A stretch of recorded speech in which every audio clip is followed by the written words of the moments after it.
A'udzubillahi minasyaitonirrajim. Bismillahirrahmanirrahim. Assalamualaikum warahmatullahi wabarakatuh.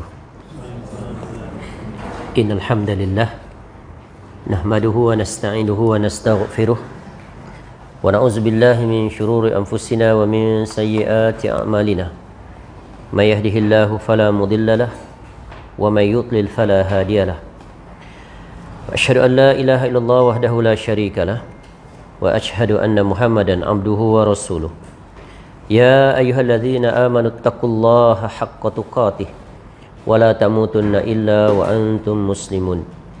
Ya ayyuhan nasu taqu rabbakumul ladzi khalaqakum min nafsin wahidah wa khalaqa minha zawjaha wa batha minhuma rijalan katsiran wa nisaa'a wattaqullaha alladzi tasaaluna bihi wal arham innallaha kana 'alaikum raqiba.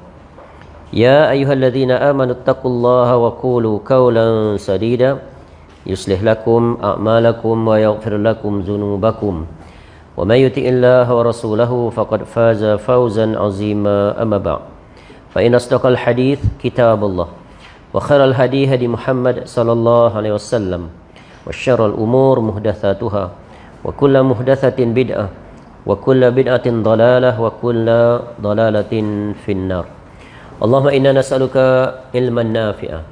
Ya Allah, kami memohon kepada Engkau ilmu yang bermanfaat, wa rizqan thayyiba, dan rezeki yang baik, wa amalan mutaqabbala, dan amal yang diterima. Alhamdulillah, pertamanya kita bersyukur kepada Allah Subhanahu Wa Taala dapat kembali kita bertemu pada petang Ahad ini untuk kita sama-sama mempelajari dan mengambil faedah daripada kitab yang kita jadikan sebagai panduan, iaitu yang bertajuk Jalan Golongan yang Selamat, Minhajul Firqatin Najiyah wa Ta'ifatil Mansurah, iaitu yang merupakan salah satu daripada karya Syekh Muhammad bin Jamil Zainu rahimallahu ta'ala.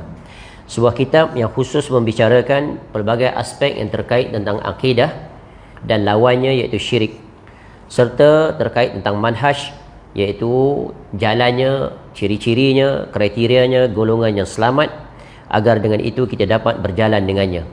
Yang mana kitab ini memuatkan 46 perbahasan ataupun 46 bahagian dalam pelbagai tajuk yang dijelaskan secara ringkas, sebagai asas untuk kita memahami selanjutnya dengan merujuk pada kitab-kitab yang lain sesudah selesai mempelajari kitab ini.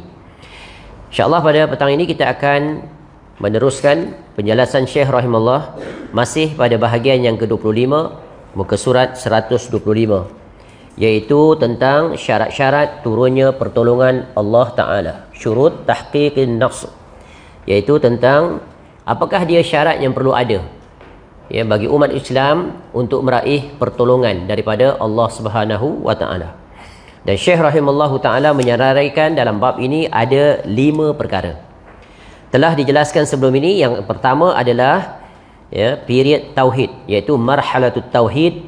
Inilah asas pertama dan selama-lamanya yang wajib ditegakkan, dan inilah dia tugas seluruh para rasul-rasul alaihimussalatu wassalam, iaitu menanamkan akidah yang benar pada setiap individu muslim agar mereka kukuh di atasnya, berjalan di atasnya, mengajak manusia kepadanya, dan mati di atasnya. Yang kedua adalah marhalatul ukhuwah, iaitu period ukhuwah, mewujudkan persaudaraan sesama muslim. Dan ini adalah asas pengukuhan kesatuan dan perpaduan. Dengan itulah maka umat Islam menjadi umat yang kuat, umat yang kukuh, dan dengan itu dapat menghadapi pelbagai ujian dan cabaran, khususnya di dalam menghadapi musuh-musuh tauhid.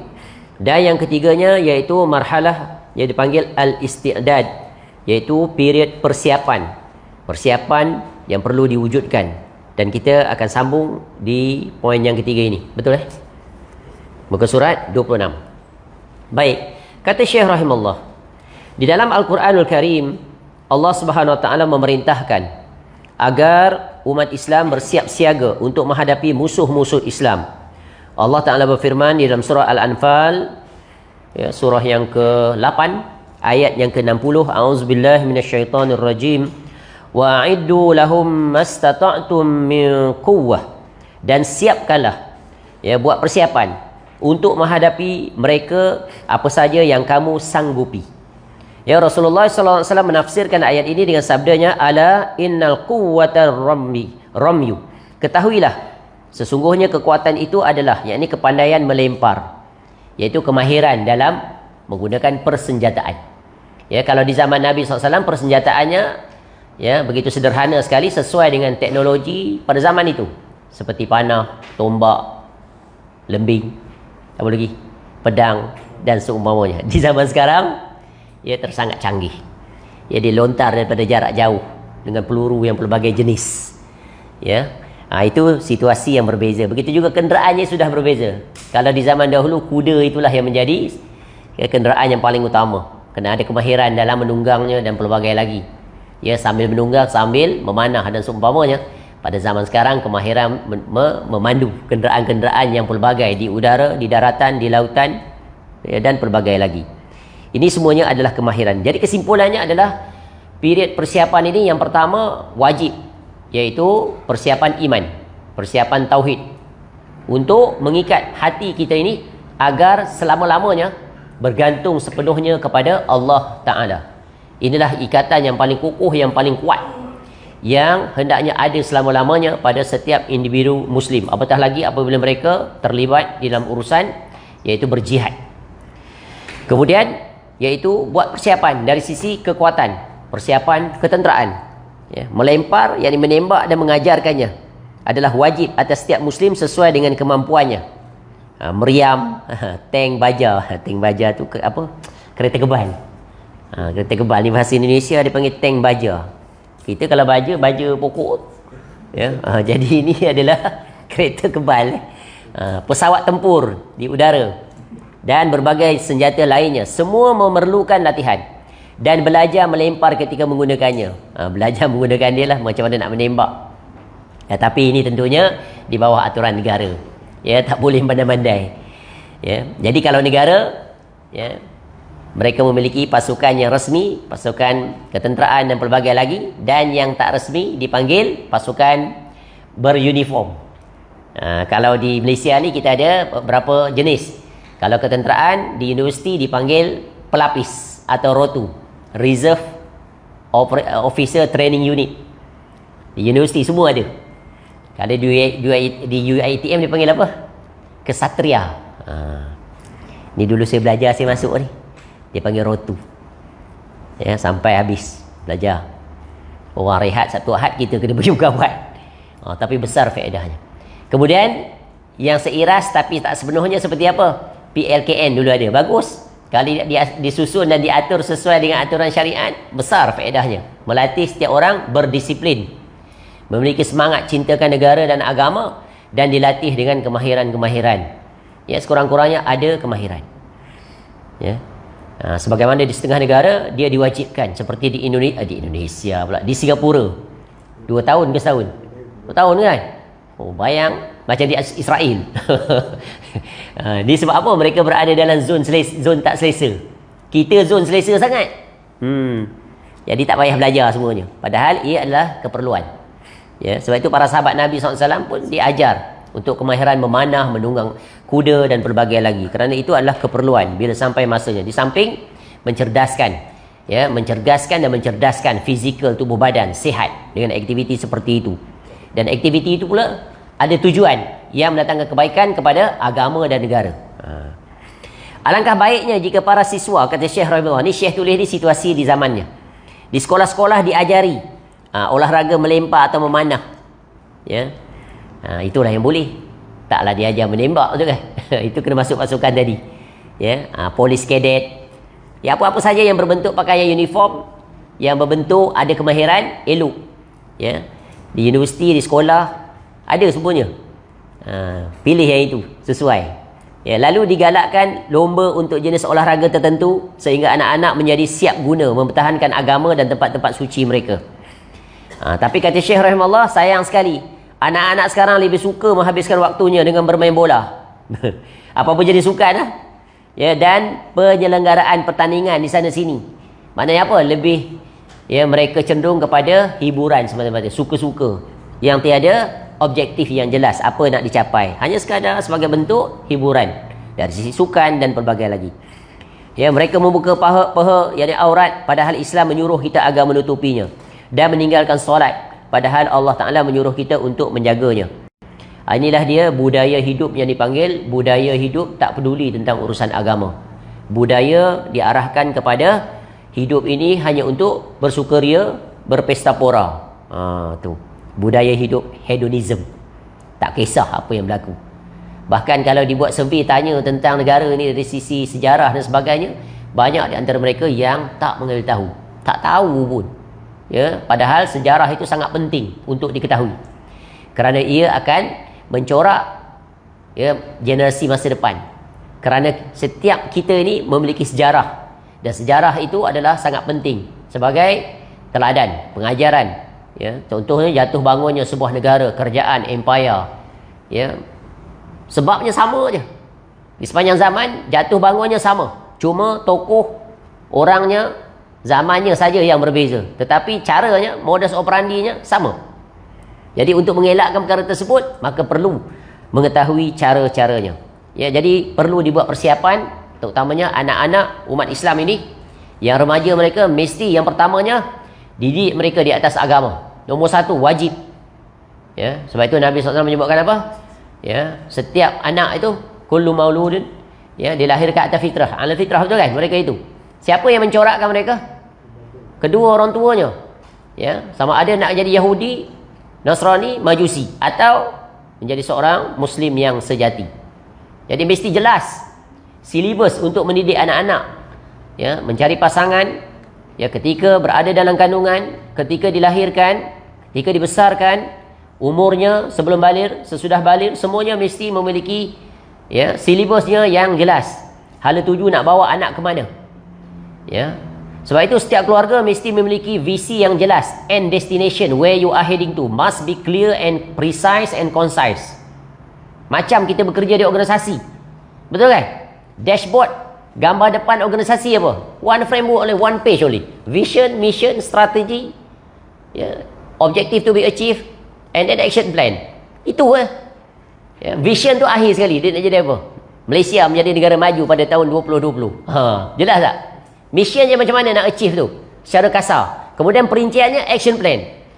Kalau ditanya pada kita, what is our family vision? Ada tak? Ada family vision. Display dekat rumah. Ataupun display inside our mind. Kurang-kurangnya ada kat sini, betul kan? And destination, vision kita untuk menjadi ahli syurga, satu keluarga dalam syurga yang sama. Jelas lah. Mission macam mana nak achieve dia?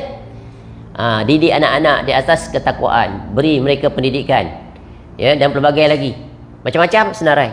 Perincian action plan, macam mana nak jadikan anak tu contoh, ya, tahu tentang solat. Mestilah ada. Macam mana plan, umur berapa, 7 tahun dah pandai baca semua, dah complete dah. Cuma nak disiplin dia je. Ya, supaya dia solat dengan betul, ya, pada waktunya dan pelbagai lagi. Ya, begitu juga tentang pengenalan dia pada Allah, tahu. Nak ajar solat macam mana? Kalau anak lelaki, ayahnya bawa ke masjid, ke surau. Latih dia daripada kecil. Tapi kalau dah besar nanti, macam mana nak latih? Sebab tu orang tua-tua kita, ada hadis orang tua, betul kan? Melentuk aur bermula daripada mana? Buluh ke rebu? Tu hadis orang Melayu. Tepat tak dengan hadis Nabi SAW? Tepat. Ya, jadi kalau dah besar baru nak ajar, biar tak apa, dia kecil lagi, biarlah dia tidur, lambat pun tak apa. Ya, itu namanya kita kondon dia. Ayah aku biar tak apalah, lama-lama jadi tabiat. Ya, dah jadi habit. Ya, nak ubah habit kebiasaan senang tak? Susah. Sebab tu orang kata bad habit die hard. It's not easy to change, only by constant repetition, and yet a lot of energy required. Daripada asal kalau kita buat mudah tak? Dah biasa, senang. Macam kita lah sekarang baru nak solat berjemaah. Bukan senang. Tak biasa solat berjemaah, tiba-tiba nak pergi solat berjemaah. Ada keinginan, tapi kemampuan itu yang nak dihadapi. Kemampuan ada, tetapi nak menggerakkan dia. Bila nak angkat kaki tu rasa macam 1 tan berat. Tapi kalau pergi jogging sebelum subuh, 1 gram je kaki dia. Ringan aja keluar rumah. Nampak? Sebab apa? Sebab tak jadi kebiasaan. Sebab tu bila dah biasa, autopilot. Mudah tak? Mudah. Tapi nak memulakan kebiasaan itu sulit. Tapi lama-lama akan dipermudahkan. Dan begitulah kaedah dalam apa-apa perubahan. Sebab itu perubahan ini memerlukan ilmu, memerlukan pengorbanan, memerlukan perjuangan. Ya, perubahan. Ya, kita tak boleh ubah orang, kita boleh ubah diri kita. Innallaha la yughayyiru ma biqaumin hatta yughayyiru ma bi anfusihim. Allah tak akan ubah nasib satu kaum melainkan kaum itu sendirilah yang ubah diri mereka. For things to change, we have to change ourselves. Change start from me, not others. Itulah rumus dia. Kalau kita ikut kaedah Al-Quran ini, Masya Allah, ya, kita akan meraih kejayaan. Yang keempat, kata Syekh rahimahullah, ketika kita kembali pada akidah tauhid, pasti saling berkasih sayang dalam ikatan persaudaraan Islam, serta telah siap menghadapi musuh dengan berbagai senjata yang dimiliki. Maka insya-Allah akan turunlah pertolongan untuk kaum muslimin, sebagaimana pertolongan itu telah diturunkan kepada Rasulullah sallallahu alaihi wasallam dan kepada para sahabat sesudah beliau sallallahu alaihi wasallam wafat. Allah Taala berfirman, "Ya ayyuhalladzina amanu, in tansurullaha yansurkum wa yutsabbit aqdamakum." Wahai orang yang beriman, jika kamu menolong, yakni agama Allah, niscaya dia akan menolongmu dan meneguhkan kedudukanmu. Surah Muhammad ayat 7. Ya, rumus mendapat pertolongan daripada Allah, sifirnya adalah mesti laksanakan apa yang Allah perintahkan. Ya. Allah Maha mampu, dia boleh berbuat, tapi Allah wujudkan kaedah apa? Sebab dan musabab. Mesti ada sebabnya baru menatijahkan hasil. Ya, mengikut kaedah sunnatullah. Boleh saja Allah berikan kekuasaan, ya, kerana Allah memiliki kemampuan, fa'alul lima yurid, tapi Allah minta kita ikut aturan. Kamu mesti ikut aturan ini. Apa aturannya? Di antaranya untuk meraih kejayaan sesudah diwujudkan perkara-perkara tadi, iaitu mesti diwujudkan persatuan sesama orang-orang yang beriman. Sebab itu ketika Nabi SAW sampai ke bumi Madinah, di antara perkara yang dilakukan oleh Nabi SAW adalah mempersaudarakan siapa? Ya, Muhajirin dan Ansar, dan sesama Ansar yang berperang berkurun-kurun, yang dibantu oleh Yahudi. Ya, menyebelah Yahudi sebelah satu, suku Aus, satu lagi suku kabilah apa? Khazraj. Betul kan? Berperang bertahun-tahun, berkurun. Yahudi pula menyebelahi salah satunya. Yahudi ni kat sini, Yahudi ni kat sini. Ya, Bani Qainuqa, Bani Quraizah, Bani Nadir. Itu berada di kota Madinah. Ya, atas sekali itu ada pula perkampungan Yahudi lain, iaitu perkampungan, ya, Khaybar, yang mana nanti peperangan terakhir dengan Yahudi di situ. Ya, Nabi SAW berjaya mengalahkan mereka, mengepung mereka. Ya, kemudian mereka diizinkan untuk tetap tinggal, tetapi dengan syarat-syarat yang tertentu. Namun kemudiannya mereka itu semuanya diusir pada zaman Khalifah Umar Al-Khattab radhiyallahu an. Ya, Umar bin Al-Khattab radhiyallahu an. Kerana apa? Mereka telah mematahkan mereka jahat, mereka mencederakan Abdullah bin Umar radhiyallahu anhuma, sampai patah tangan kawan tu. Ya, menzolimi tanpa hak, lalu dengan itu mereka diusir. Itu sejarah.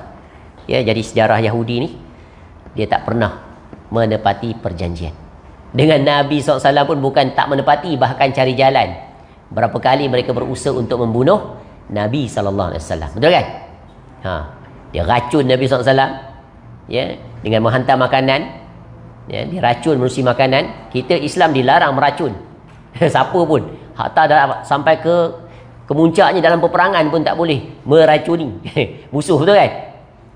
Ni kolam ni, dia minum air masuk situ, kita letak racun, dia minum mati semua, tak boleh. Dilarang sampai begitu. Tapi orang kafir tidak ada undang-undang seperti itu. Ya, itulah istimewanya agama ini. Ya, sebab tu Nabi SAW itu adalah rahmatan lil alamin.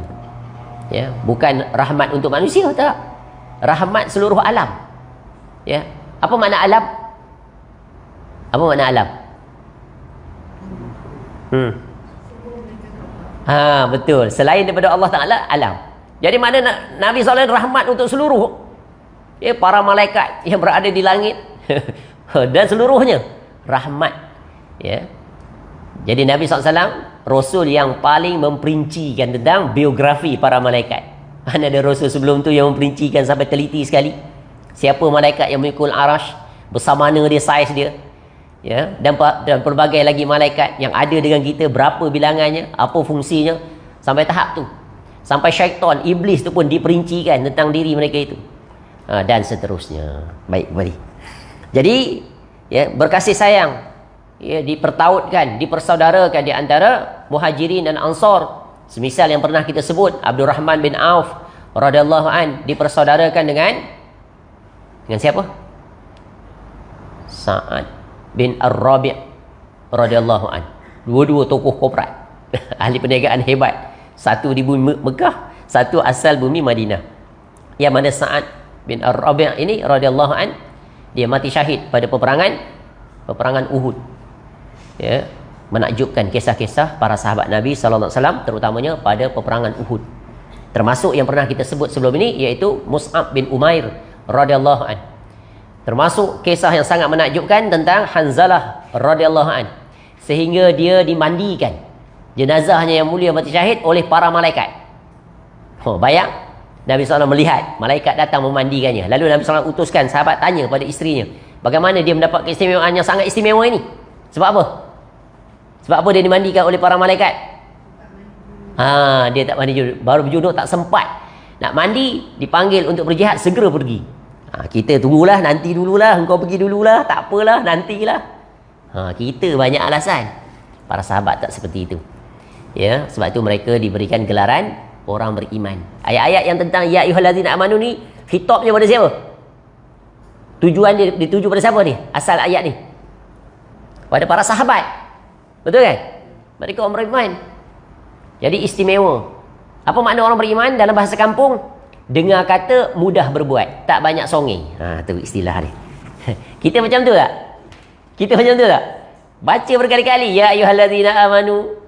Tapi ya macam tu jugalah kita. Ya. Ni Allah perintah tolong agama. Macam mana tolong agama? Tolong agama maknanya jaga agama. Ya, semakna tak dengan hadis.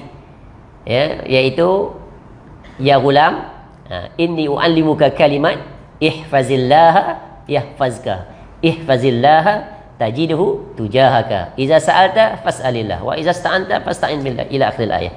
Hadis. Nampak? Jaga Allah maknanya apa? Tunaikan hak Allah. Hak Allah yang paling agung apa dia? Haqqullahi 'alal ibad ay ya'buduhu wa la yusyriku bihi syai'a. Tu. Bagaimana Allah akan datangkan pertolongan kalau umat tidak berada di atas tauhid yang benar? Bagaimana bila masuk ke medan jihad, Allah akan turunkan pertolongan. Sedangkan di kalangan mereka itu ada orang yang meminta selain daripada Allah, menyeru kepada orang mati, pergi ke kuburan, puja kubur. Ya, beristighatsah dengan syekh-syekh yang tidak ada di depan dia. Sama ada yang hidup atau yang mati. Minta kepada pokok-pokok dan pelbagai lagi. Bergantung kepada tangkal dan sebagainya. Ya. Mana orang yang dianggap oleh kamu itu para wali yang hebat-hebat, banyak karamahnya? Mana ilmu kebal kamu itu? Pergilah, berjihad. Senyap, sunyi dan sepi. Nampak? Sebab mereka tidak berjalan di atas tauhid. Ya, kerana mereka mengetahui, ya, mereka tidak akan mampu jika tidak diiringi dengan kebergantungan, keyakinan dan cinta untuk mati syahid dalam mempertahankan agama. Yang kelima, yang terakhir, urutan period sebagaimana di atas tidak bererti, kata Syekh rahimahullah, masing-masing period itu maknanya marhalah ni, peringkat-peringkat ini berdiri sendiri. Ya, maknanya saling berkaitan. Dengan kata lain, bahawa period ukhuwah tidak disertai oleh period tauhid, tetapi period-period tersebut saling mengisi dan berhubungan erat. Maknanya ini semua mesti wujud. Syarat-syarat ni untuk turunnya pertolongan Allah, dia tak boleh hilang. Hilang satu, maka sulit untuk mendapat pertolongan daripada Allah Ta'ala. Kerana setiap sesuatu ada syarat. Betul kan? Kita hidup ni ada syarat tak? Ada, apa kita nak buat semua ada syarat. Nak solat ada syarat? Ada. Nak apa saja yang berkaitan dengan urusan agama, semua ada syarat. Ya. Urusan dunia pun ada syarat. Bahkan barangkali kadang-kadang urusan dunia lebih ketat syarat dia. Nak masuk universiti, nak ambil jurusan kedoktoran, kejuruteraan, ketat atau longgar syarat dia? Ketat. Kalau aliran sastra kau minta lah 10 kali takkan dapat. Tapi mesti mula-mula aliran sains. Subjek apa pula ambil?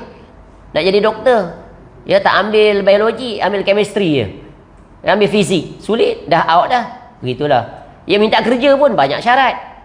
Ya. Tapi dalam urusan agama tak banyak syarat dia. Ya, yang mampu dilakukan. Ya, tapi nak buat itu yang sulit. Kenapa sulit? Kenapa dalam urusan agama disulit? Kenapa payah? Solat mudah aja kan? Tapi dia yang boleh berat. Sehingga Nabi SAW wasiatkan solat tu. Ya. Padahal solat itu dah banyak liwis, kelonggaran dah diberikan pada dia, tapi tetap ramai orang tak solat. Kenapa? Sebab apa? Sebab syaitan datang mengganggu, betul kan? Dia datang memberatkan, memayahkan. Ya, sebab itu dalam urusan agama ni semua bendanya mudah. Tetapi apabila dihalang oleh hawa nafsu dan tipu daya syaitan, dia jadi berat. Benda agama ni semuanya ringan, mudah dibuat, mampu. Ya. Perkara yang bukan daripada agama kemudian diletakkan cop agama, walaupun dia berat, dia mudah. Kerana syaitan menampakkan mudah. Zikir sampai 70,000, 7 juta. Senang ke payah? Payah, tapi boleh buat kan? Boleh buat. Sampai 70,000 tahlil, la ilaha illallah, tasbih tu dia panjang. Boleh buat. Zikir Allah tu berjuta dia. Letak lataif 1, lataif 2, lataif 3, 4, 5, 6, 7, 70,000. Bebas, merdeka mak ayah dia daripada azab api neraka. Tu tarikat ajar seperti itu. Boleh buat. Tinggalkan rumah, pergi bersuluk 10 hari, 20 hari, 30 hari, 40 hari. Mampu dia. Mampu. Padahal perkara itu bukan daripada agama. Sebab apa? Syaitan menghiasi. Syaitan tu jadi motivator dia, number one. Motivate dia, encourage. Bagi berita gembira, buat sungguh ni kamu akan sampai ke satu tahap makam wali, dekat dengan Allah. Tu. Tapi kalau perkara yang mudah dalam usaha agama yang benar, syaitan akan menyulit dan menyusahkan. Nampak payah. Datang kuliah senang tidak? Hujan pula tu petang ni.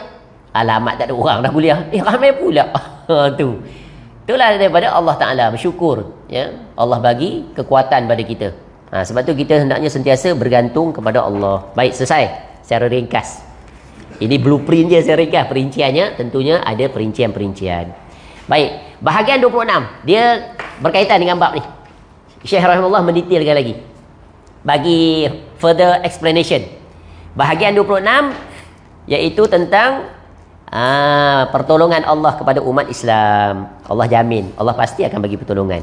Ya, kerana janji Allah itu adalah benar. Allah tak pernah memungkiri janji. Tapi in reality sampai sekarang umat Islam seolah-olah tidak mendapat pertolongan daripada Allah. Betul kan? Terutamanya isu Palestin tu. Dah puluhan tahun, 70 lebih tahun dah sejak berdirinya negara haram Yahudi tu. Ya. Padahal umat Islam, masya-Allah, mereka adalah umat yang benar.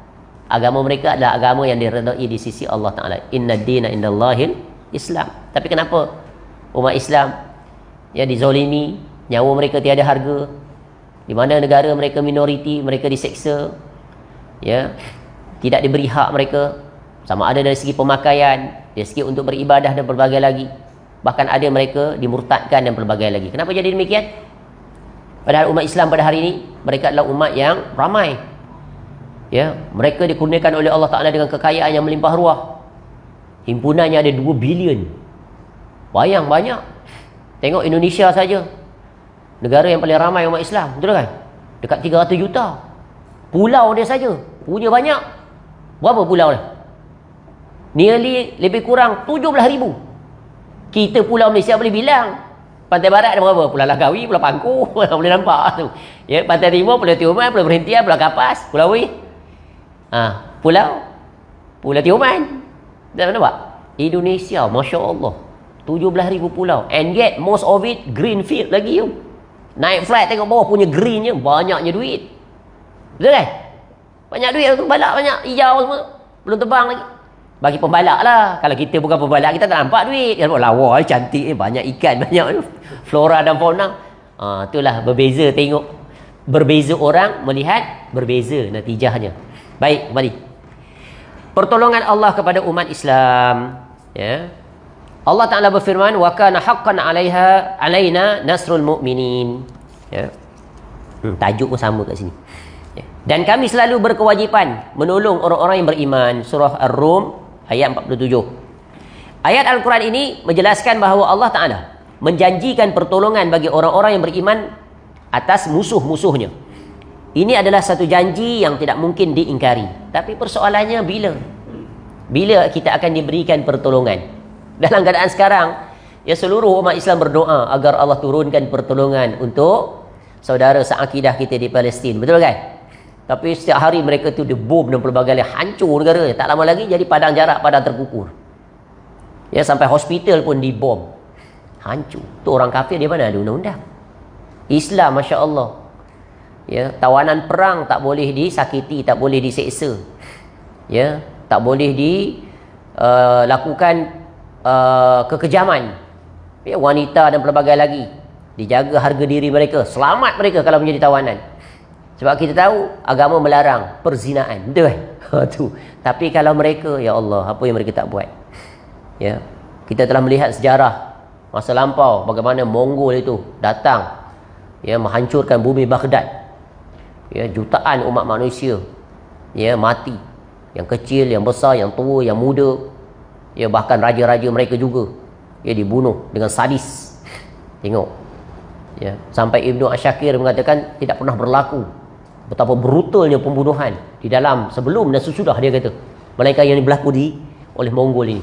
Tetapi Arnold Toynbee dalam buku The Preaching of Islam, dia kata tidak ada satu bangsa dunia pun, ya, yang menyaksikan bahawa bangsa yang kuat mengikuti bangsa yang lemah melainkan berlaku pada Islamnya. Akhirnya Mongol itu yang menguasai bumi Islam, akhirnya dia masuk Islam. Padahal ketika itu dia berada di puncak kekuasaan, menguasai negara-negara umat Islam. Tapi akhirnya dia masuk Islam. Tu hebatnya agama ni. Ya. Dengan dakwahnya para ulama, akhirnya mereka masuk Islam. Ya, bertahap-tahap. Ya, walaupun sesudah itu berlaku peperangan. Walaupun dah masuk Islam, tetap juga menyerang negara-negara umat Islam sampai dia nak pergi ke Mesir dan Syam. Itulah kisah yang sangat menakjubkan oleh Syekhul Islam Al-Imam Ibn Taymiyah rahimahullah. Dia datang memberikan semangat dan dia pergi kepada Raja Mongol yang ketika itu. Ya, sungguh menakjubkan. Ya, sehingga ketika dia duduk di depan dan menyampaikan wasiat pesanan pada raja dengan begitu berani, tanpa takut, sehingga para ulama delegasi yang pergi bersamanya sangat ketakutan. Sehingga bila selesai keluar menemui raja dia, mulai sekarang kami tak akan lagi bersama kamu. Ya. Ketika Ibnu Taymiyah rahimahullah mengungkapkan kata-kata yang tegas di hadapan raja tu, raja apa nama dia? Ghassan, kalau tak silap. Ya, dia khawatir darah daripada Ibnu Taymiyah tu akan memercik ke pakaian mereka, takut dipancung oleh sultan tu. Bayang ketegasannya. Ya, ada ucapan-ucapan dia lah, tapi bukan di sini disebut. Tengok dalam kitab Bidayah wan Nihayah oleh Imam Ibnu Katsir rahimahullah. Ketika dia keluar, tadi ulama-ulama yang datang bersama dengan dia tak mau dah ikut dia balik. Ya, pergi kumpulan masing-masing. Dia balik seorang ataupun dengan teman pembantu dia. Ulama tadi tu yang balik tu dirompak di tengah jalan oleh perompak jalanan. Ibnu Taymiyah rahimahullah selamat balik ke destinasi. Contoh bagaimana Allah memuliakan ulama rabbani yang tak takut pada makhluk melainkan hanya takut pada Allah Ta'ala. Tu. Ya, begitulah ulama di sepanjang zaman. Sungguh menakjubkan mereka. Kenapa? Kuatnya akidah mereka. Seperti contoh kisah di zaman kita yang dekat. Ya, dalam buku Ayahku oleh Buya Hamka rahimahullah menceritakan tentang ayahnya. Menakjubkan. Ketika Belanda telah diusir, masuk Jepun, take over Indonesia, sama juga Indonesia, betul kan? British keluar, dia datang sekejap. Ya, memang pemerintahan Jepun itu dikenali dengan kekejaman berbagai. Dihimpunkan para ulama Indonesia pelbagai, termasuk Ayah Hamka dalam satu majlis. Dan Jepun ni salah satu SOP dia, ya, opening ceremony dia, bangun semua dan menghadap ke matahari dan tunduk. Sebab dia agama matahari. Semua para ulama bangun dan tunduk, kecuali Ayah Hamka duduk tetap, dia tak bangun. Sehingga para ulama semua ketakutan. Sekejap lagi kena penggal. Jepun seperti itu, betul kan? Lalu dengan keberanian dia itulah Jepun menghormatinya. Tanya dia, kenapa kamu tak bangun? Ya, agama aku melarang untuk tunduk, rukuk, sujud kepada selain daripada Allah. Tu ulama alim rabbani. Allah jaga tak? Jaga. Dan dengan itulah terkasima, tertariknya perhatian orang kafir dengan prinsip yang satu ini. Itulah dia akidah. Bukan senang ni. Bukan senang. Kecuali orang yang diberikan taufik oleh Allah Ta'ala agar terus istiqamah di atas tauhid. Dan tetap akan ada sepanjang zaman orang seperti itu mempertahankan tauhid. Walaupun ketika itu para ulama'nya berkecundang satu persatu. Dan ulama-ulama tadi demi untuk selamat, bukan dia setuju, betul kan? Tapi ini ulama yang paling kuat ni. Ya, kukuh. Ya, walaupun nyawa melayang. Kerana kalau dia mati syahid. Allah telah memberikan kemenangan kepada Rasulnya dalam peperangan Badar. Ya, peperangan Ahzab dan peperangan lainnya yang beliau sallallahu alaihi wasallam lakukan. Ya, demikian juga menolong para sahabat Rasulullah SAW sepeninggalan beliau SAW dalam menghadapi musuh-musuhnya. Kerana itu Islam tersebar luas di banyak penjuru dunia. Islam mencapai kemenangan meskipun melalui banyak tragedi dan musibah. Ini salah satu perkara yang hendaknya kita ketahui dan kita kuasai adalah tentang sejarah. Kita kena akrab dengan sejarah, terutamanya sejarah Islam. Allah berikan kemuliaan pada umat Islam ini kenapa? Kerana mereka berpegang teguh dengan agama. Ya, kerana membaca Al-Quran mereka memahaminya dan mereka menunaikan hak Al-Quranul Karim hidup di dalam diri mereka. Allah bagi nikmat pada umat Islam ini ketika Islam bangkit dalam keadaan yang sangat sulit menghadapi pelbagai rintangan dan kesulitan, khususnya pada period Makkiyah selama 13 tahun Nabi SAW never give up, siang malam tanpa jemu, berhadapan dengan penentangan yang sangat sengit lagi tajam sampai mereka berusaha untuk menghabisi riwayat Nabi SAW. Bahkan sebelum itu ada di antara sahabat Nabi SAW yang mati syahid. Betul kan? Seperti keluarga Yasir. Dia diseksa oleh Abu Jahal dengan sadis sekali. Suami isteri, ya, Yasir radhiyallahu an dengan isterinya. Siapa nama isterinya? Sumayyah radhiyallahu anha, dan anaknya Ammar yang masih kecil itu. Ya. Diseksa dengan sadis satu family, ya, oleh majikan dia. Tu hamba dia.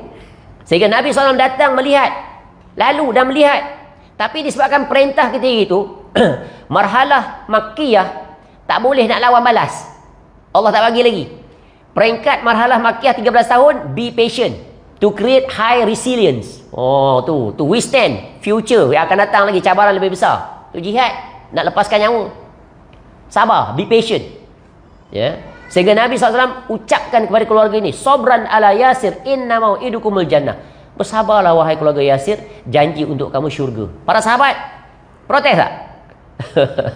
Berat mata memandang, berat lagi bahu yang memikul, betul kan? Tapi tahu, taat. Kerana mereka sangat faham konsekuensi natijah daripada syahadah asyhadu anna Muhammadan abduhu tu wa asyhadu anna Muhammadan abduhu wa rasuluh adalah, iaitu sebagai rasul, ya, kena taat, kena ittiba. Bal yuta'u wa yuttaba. Mereka sangat faham walaupun mereka menghadapi kesulitan yang sangat payah. Akhirnya dibunuh keduanya dengan cara yang sangat sadis. Tapi mereka, ya, beriman dengan janji Nabi SAW, syurga. Kita apa sabar-sabar, syurga tu lain nanti hal lah ke depan ni. Sekarang ni aku tengah sakit ni, kau tak kena tak apa.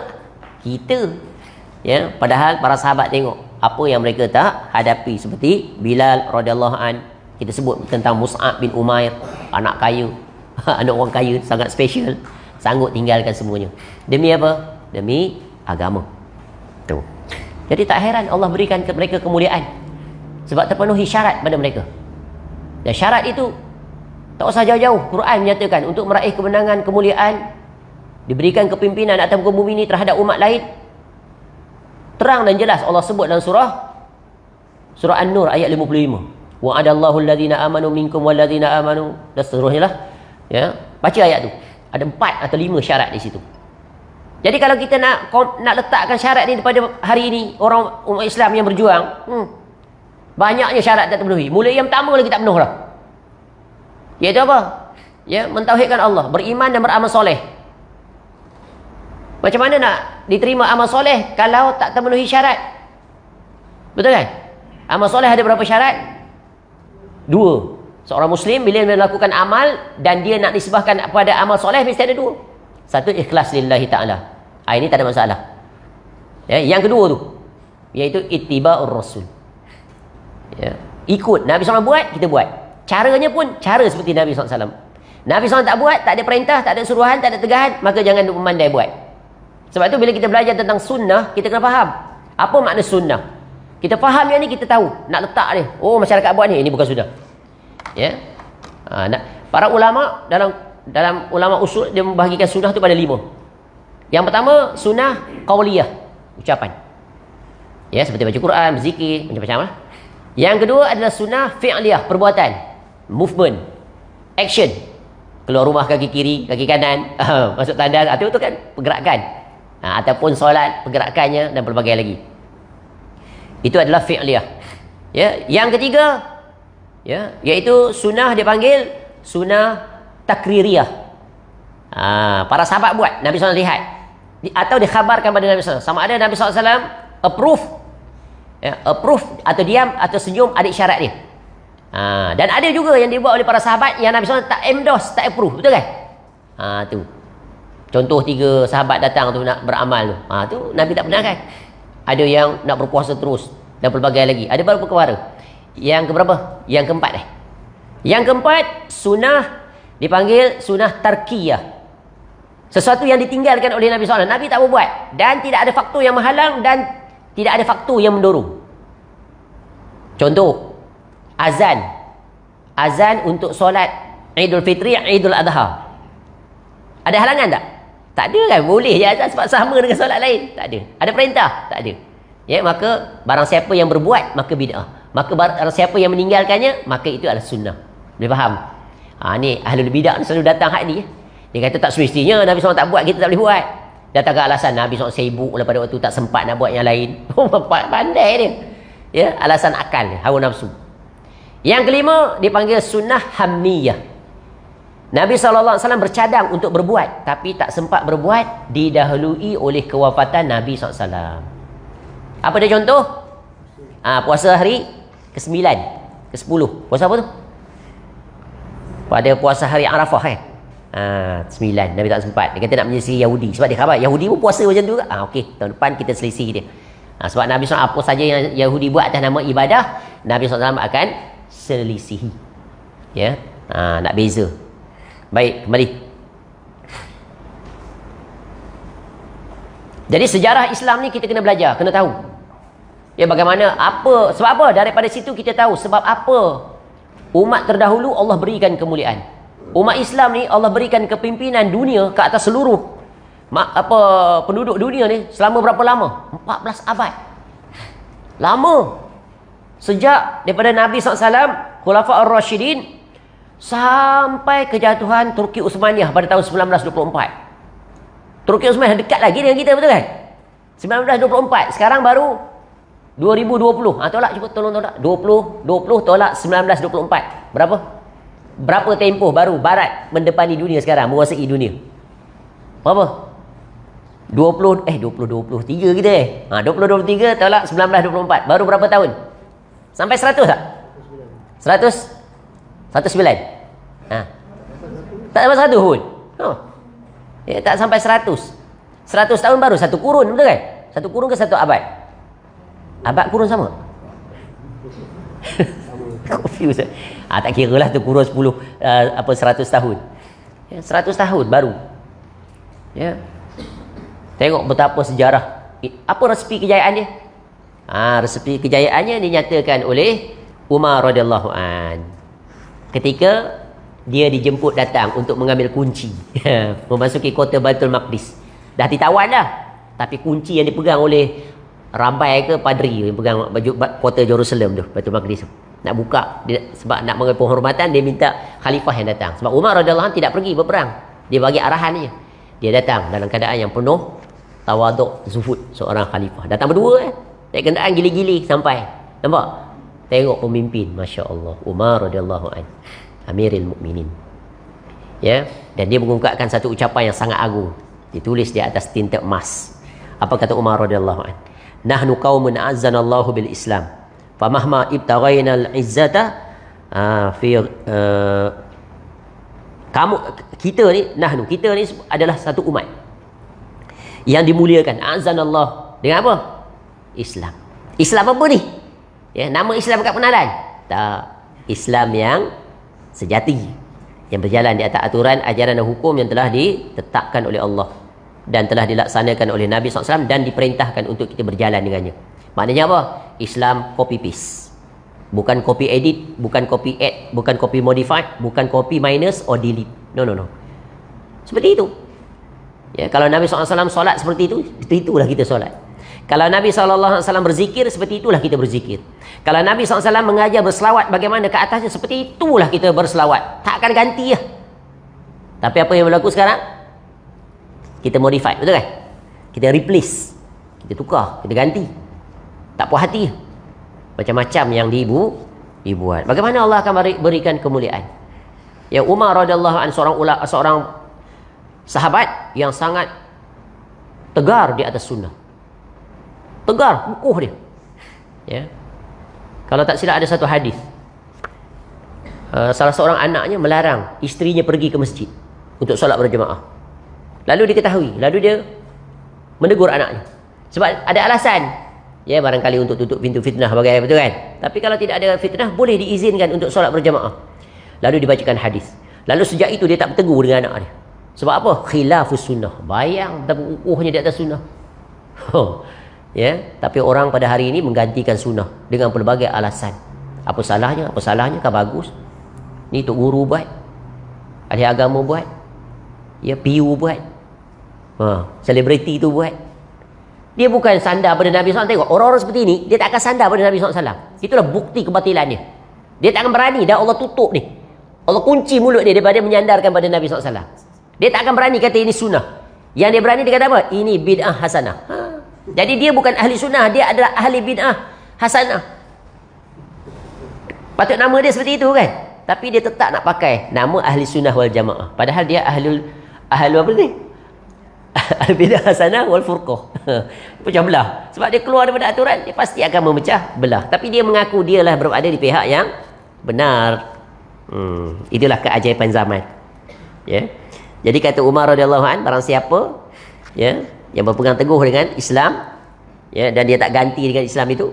Jadi kata Umar radhiyallahu an, selama mana kamu berpegang dengan Islam, ya, yang benar itu, maka kamu akan diberikan pertolongan, diberikan kemuliaan, diberikan kejayaan. Tapi bila kita tinggalkan agama yang benar, maka jadilah apa yang jadi pada hari ini.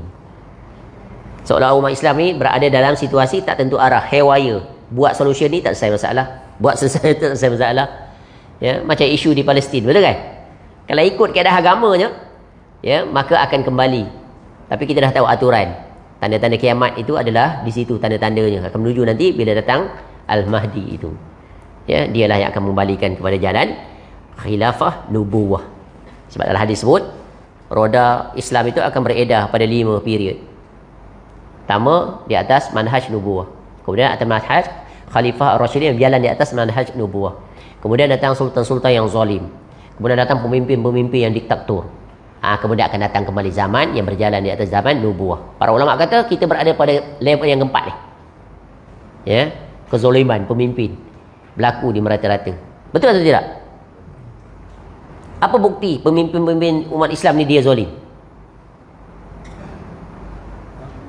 Bukti yang paling terang, nyata. Iaitu hukum hakam tak dilaksanakan, betul kan?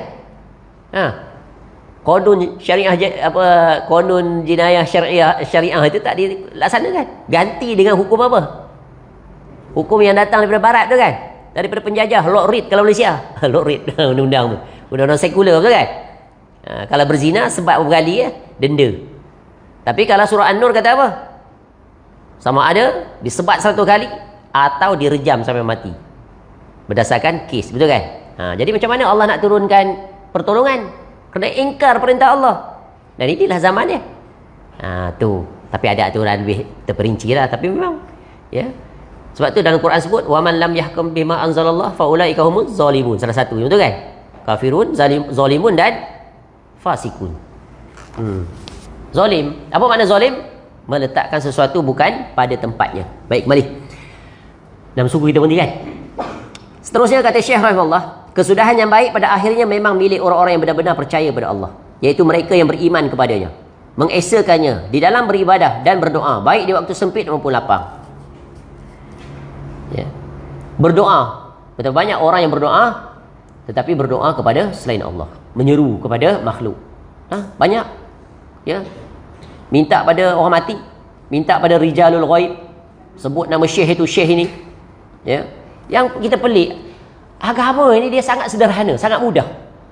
Apa yang menyebabkan kamu ni sulit sangat ke nak minta terus pada Allah? Susah sangat ke? Sampai nak kena pakai perantara manusia? Ya, sampai kamu ni terkena penyakit sama seperti orang kafir musyrikin tu. Ma na'buduhum illa liyuqarribuna ila Allahi zulfa. Sama penyakit.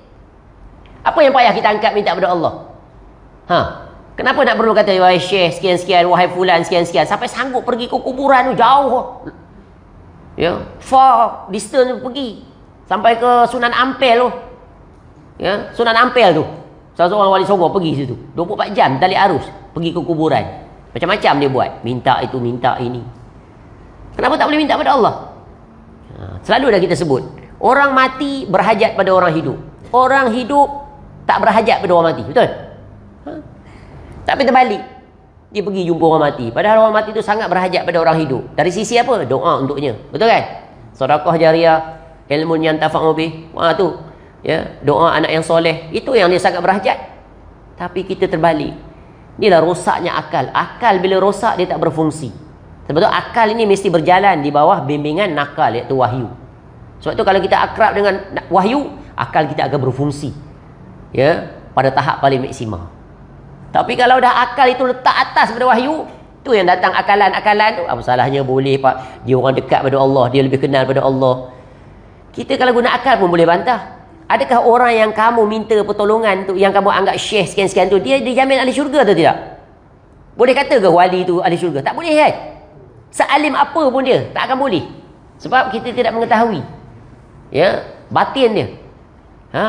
Kalaulah analogi seperti itu, lebih baiklah kamu minta pada seluruh rasul. Mereka dah dijamin syurga, betul? Kenapa tak berwasilah?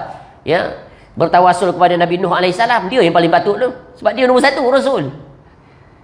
Ya, penat siang malam 950 tahun, lailan wa naharan. Patut dia nombor satu. Aku bertawasul dengan Nabi Nuh AS. Sebab dia nombor satu. Ataupun Nabi Adam lagi atas. Nombor satu. Ya, dengan bapa datuk kami. Kenapa tak buat ke situ? Ni pergi pada yang rendahan. Bertawasul pada Imam Syafi'i. Pada imam itu, imam ini, syekh itu, syekh ini, yang langsung tak ada kedudukan yang dibandingkan dengan seluruh para. Ini adalah rosaknya contradiction. There's a lot of loophole, weaknesses. Nak bantah dia tu dari segi akal yang sihat. Sebab tu akal yang sihat akan dapat membantah akal yang sakit, yang rosak.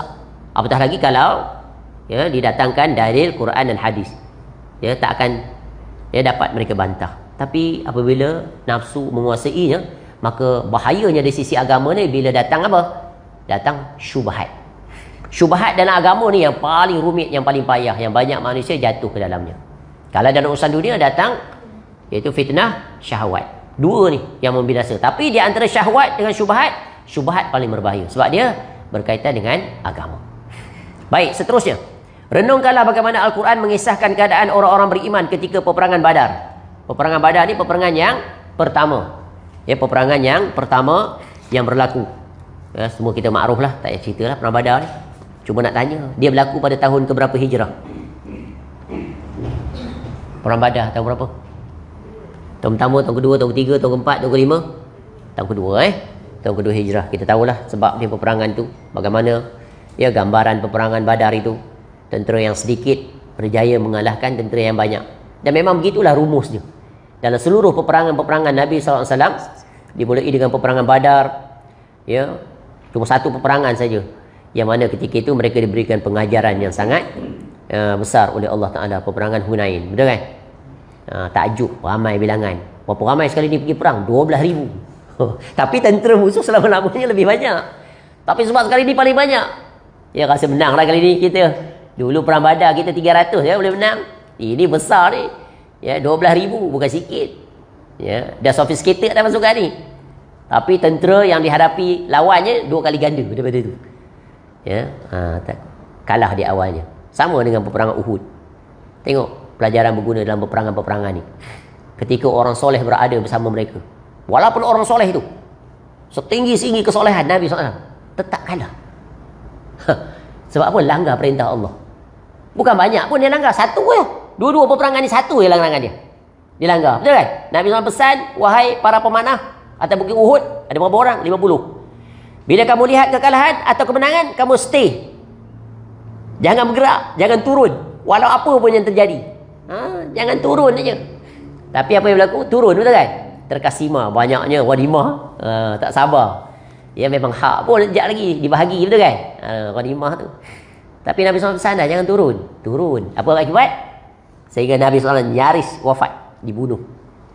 Sehingga mati orang yang terbaik yang mempertahankan Nabi SAW di atas gunung itu. Seperti apa? Abu Dujana, Abu Talhah Al-Ansari radhiyallahu an. Ya, dan beberapa sahabat lain. Bayang. Engkar satu. Peperangan Hunain nak pergi tu, ada timbul ujub. A'jabatku kasratuhu. Banyak kita sekali banyak. Menanglah kita ni. Belum perang kita dah declare dah. Kalah di awalnya. Tapi Nabi SAW cepat reconcile, put back on track, betulkan balik mereka, ingatkan balik, maka mereka menyesal kembali ikut taat pada Nabi. Kemudian Allah berikan kemenangan. Kita tuan-tuan berapa banyak pelanggaran? How many? Pelanggaran? Uncounted. Infinity. Oh, tu bahasa dia. Tak terhitung banyaknya. Solat berjemaah tak pergi. Solat lambat. Tu yang solat. Yang tak solat lagi lah. Betul kan? Yang tak peduli tentang agama. Tak peduli makan halal dan haram. Pergi pasar raya. Tengok eksklusif privilege sikit masuk. Restoran nama apa. Tengok nama pun tahu dah. Tak boleh masuk. Ya? Tengok masakan pun tahu dah. Sijil halal pun tak ada. Teliti pun tidak. Masuk dia. Dia tengok halal kat mana? Pekerja tu. Budak Melayu. Perempuan pakai tudung. Yang lelaki Melayu masuk. Tengok Nabi SAW sebut. Kan dalam hadis Arba'in tu. Seorang lelaki dalam musafir. Kusuk masai. Pakaiannya begitu. Rambut berdebu. Angkat tangan minta. Ya Rob, Ya Rob. Kata dia, macam mana Allah nak menggunakan doa dia. Pakaian daripada yang haram. Makan daripada yang haram. Hari ni banyak tak peduli tu kan. Saya selalu bagi contoh. Ya, ada alternatif kan. Macam EPF, KWSP. Sekarang dia wujudkan yang syariah tu kan. Walaupun katalah. Tapi okey lah. Betul kan. Nak mengurangkan mudarat. Ada. Tak dipindah je. Majoriti. Yang carum dalam EPF tu yang Islam. Tak pindah lagi pada yang syariah tu. Pasal apa? Alasan dia rugi. Betul kan? Return dia dapat sikit. Sikit pun bukan beza banyak. Only 2% barangkali. Kalau yang Islamic declare tahun depan dapat 5%. Yang konvensional dapatlah 7.8%. Dia tetap yang itu 7.8. Rugi yang masuk situ 5. Rugi dunia. Tapi dia akan rugi akhirat. Untung dunia sikit aja. Tapi akhirat. Dia tak rasa Allah tarik keberkahan. Itu yang hati itu kelam. Susah nak terima nasihat, teguran, berat untuk melakukan kebaikan dan berbagai lagi. Allah datang macam-macam, bertipu-tipu. Tu. Baik, renungkanlah bagaimana Al-Quran mengisahkan keadaan orang-orang beriman ketika perang Badar. Jumlah mereka relatif sedikit. Juga pembekalan yang mereka bawa pun tidak memadai. Dalam keadaan seperti itu, mereka kemudian berdoa kepada Allah. Ini rahsia kejayaan. Nombor satu apa? Sangat terikat hati mereka dengan Allah. Ya, Allah Ta'ala sebut dalam Quran pada surah Al-Anfal ayat 9. "Idh tastaghithuna rabbakum fastajaba lakum anni mumiddukum bi alfin minal malaikati murdifin." Ingatlah ketika mana kamu memohon pertolongan kepada Allah. Ni ayat dalil tentang apa ni? Salah satu bentuk permohonan daripada Allah. Bentuk permohonan kepada Allah dalam minta doa masalah ada berapa? Ada dua kan? Satu doa ibadah, satu doa masalah. Dah belajar Dah kan? Doa masalah iaitu apa saja doa ibadah, apa saja ibadah yang kita buat, in return Allah bagi tanpa kita perlu minta. Kalau kita bertakwa kepada Allah, Allah akan mudahkan urusan. Itu kita dapat hasilnya. Kita bersedekah, Allah akan panjangkan umur, beri ketenangan dan kelapangan. Itu namanya doa ibadah, doaul ibadah. Kalau doa masalah, kita minta dengan Allah. Ada berapa jenis? 3 permintaan. Yang pertama, yang ini apa ni? Istastaghithu, istighasah. Apa makna istighasah? Minta diangkat segala kesulitan yang sedang dihadapi. Maknanya sedang dihadapi kesulitan dan kepayahan, minta Allah angkat. Itu dipanggil istighasah. Ya. Yang kedua, isti'azah. Things not yet happen. What can go wrong? Faham? Iaitu minta perlindungan pada Allah daripada segala kejahatan. Ini dipanggil preventive measure. A'udzubillahi minasyaitonirrajim. A'udzubikalimatillahi tammati min syarri ma khalaq. Iza tasyahada ahadukum fasta'iz billah min arba'. Bila kamu berada pada sujud yang terakhir, sujudlah, tasyahud yang terakhir, selesai baca, minta perlindungan daripada Allah dengan 4. Allahumma inni a'udzubika min azabi jahannam wa min azabil qabr wa min fitnatil mahya wal mamat wa min syarri fitnatil masih dajjal. Itu apa dia? Isti'azah. Minta jangan kita terjatuh dilakukan kejahatan oleh benda-benda ni di dunia dan akhirat. Yang pertama pula, yang ketiga isti apa? Isti'anah. Ni general, minta pertolongan, minta bantuan pada Allah. Sebab tu prinsip umum bila kita nak berbuat sesuatu, kita mula dengan bismillahirrahmanirrahim. Nak keluar rumah, Bismillahi tawakkaltu 'ala Allah, la haula wala quwwata illa billah. Nak masuk surau, bismillah wassalatu wassalamu ala Rasulillah, Allahumma ftah li abwaab. Dan begitulah seterusnya. Itu 3 bentuk yang semuanya ini tak boleh dipalingkan kepada makhluk. Mesti pada Allah sahaja. Tu, kerana Allah Ta'ala saja yang mampu. Baik. Jadi ingatlah ketika mana kamu memohon pertolongan kepada Rabbmu, lalu diperkenankannya bagimu. Sesungguhnya aku akan mendatangkan bala bantuan kepadamu dengan 1000 malaikat yang datang berturut-turut. Allah mengabulkan doa mereka, menurunkan bala bantuan malaikat yang berperang bersama-sama mereka. Para malaikat memenggal kepala orang-orang kafir dan memancung hujung-hujung jari mereka. Allah Ta'ala berfirman, Fadribu fawqal a'naqi wadribu minhum kulla banan. Maka penggalah kepala mereka dan pancunglah tiap-tiap ujung jari mereka. Surah Al-Anfal ayat 12. Ni memang peperangan dulu saling guna senjata. Siapa dulu dia lah.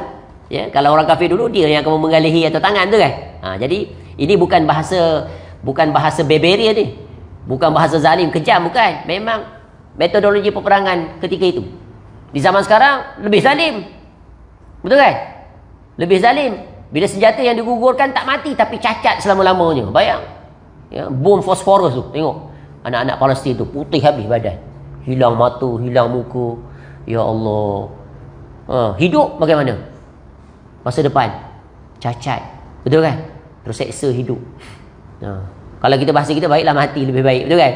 Yang tengok pun tak terasa berat. Yang menghadapinya pun lagi tak berat. Nampak? Lagi zalim. Tapi orang-orang kafir, kalau diperbuat oleh kelompok mereka, tak zalim. Dia duduk sibuk. Tu kenapa tu duduk serang orang awam ketika sedang berhiburan di Israel. Memang salah. Tapi dia besarkannya itu. Padahal sebelumnya dia buat apa? Hari-hari dia bunuh. Betul kan? Tangkap makcik-makcik tua. Orang Palestin, orang Islam. Sebab apa? Sebab apa mereka dibuat seperti itu? Sebab mereka beriman kepada Allah. Itu je. Dalam surah Al-Buruj tu kan, wa ma naqamu minhum illa ayyuminu billahil azizil hamid. Kenapa mereka menyiksa orang beriman? Melainkan kerana mereka beriman kepada Allah Al-Aziz Al-Hamid, yang maha perkasa, yang maha terpuji. Orang-orang kafir itu, punca dia utama dia tak boleh tengok pada orang Islam ni sebab apa? Sebab akidah mereka, kukuhnya mereka di atas tauhid. Akhirnya tercapailah kemenangan bagi orang-orang yang beriman, yang mengesahkan Allah Ta'ala. Kita berhenti dekat tu. Dah 6 suku. Panjang lagi kalau nak jelaskan. Tak apalah, kita sambung nanti.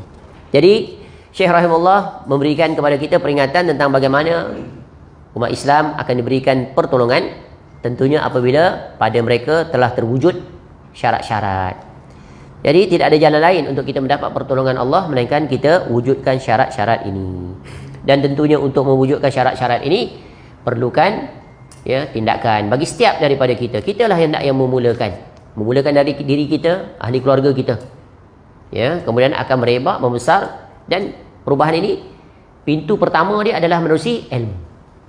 Ilmu apa? Ilmu yang benar. Sebab tu menuntut ilmu itu adalah wajib. Kalau tidak berilmu, akan terhasillah perkara-perkara yang bertentangan dengan agama. Walaupun dia mengatas nama agama, tapi kalau tidak didasari dengan ilmu yang benar, maka akan berlaku banyak kerosakan, penyimpangan dan pelbagai lagi. Wallahu a'lam. Mudah-mudahan bermanfaat. Boleh faham?